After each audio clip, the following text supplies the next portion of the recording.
la suite de la proposition. Donc, une proposition indépendante, dans une phrase, vous pouvez avoir plusieurs propositions indépendantes. Quand? Eh bien, soit quand vous avez des événements qui se passent en même temps, c'est-à-dire que dans la phrase, il y a plusieurs propositions, mais qui se passent en même temps. Soit, vous pouvez avoir une proposition une phrase qui a plusieurs propositions indépendantes, quand les événements se suivent.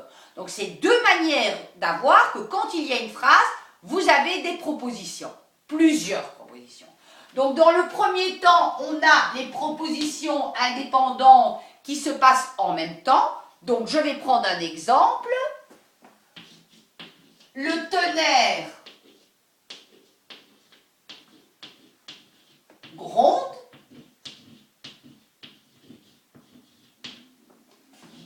L'éclair éclate.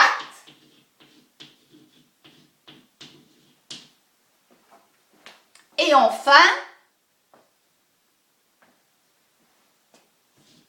le ciel se déchire. Donc là, nous voyons bien qu'au même moment, dans la proposition, au même moment, le tonnerre gronde, l'éclair éclate, le ciel se déchire. Donc c'est la première manière de voir que dans une proposition, dans une phrase, vous avez plusieurs propositions indépendantes qui se font en même temps.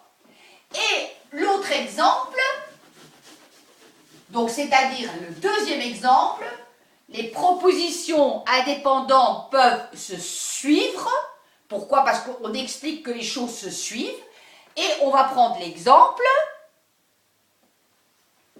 Alors, Clara grimpe sur le plongeoir.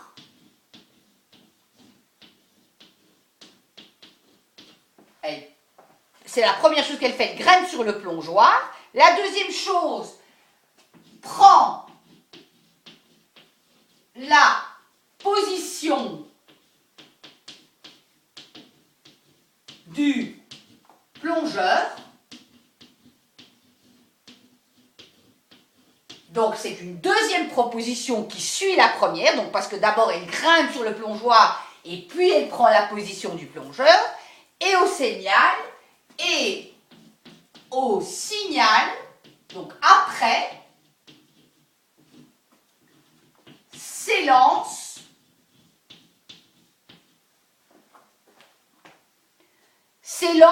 dans l'eau de la piscine. S'élance dans l'eau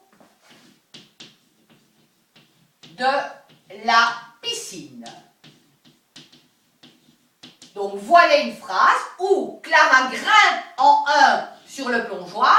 Deuxièmement, elle prend la position du plongeur et au signal, elle s'élance. Donc trois propositions qui se suivent. Voilà. Donc retenez bien, la proposition peut avoir différentes règles.